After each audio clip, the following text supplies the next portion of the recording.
Patuloy ang kampanya ng pamahalaan para sugpuin ang korupsyon sa bansa.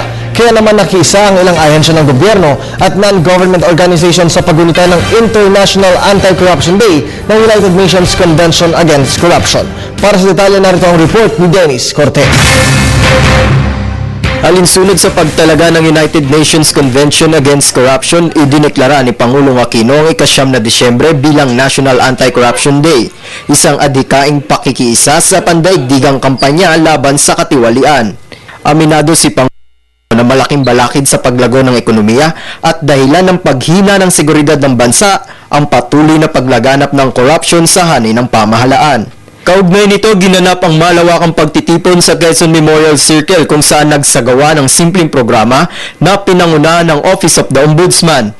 Sinariwa ng mga kagawaran ng pamahalaan, armed forces, private sectors at mga educational institution, civic and religious groups ang kampanyang iwaksi ang katiwalian upang tuluyang makamit ang inaasahang pag-unlad ng bansa.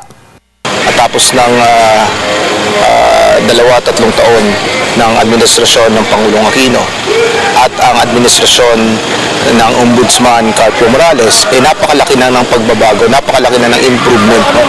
Lahat ng mga surveys, pinapakita na talagang ang Pilipinas, ang sitwasyon ng Pilipinas hinggil sa korupsyon talagang nag-i-improve. No?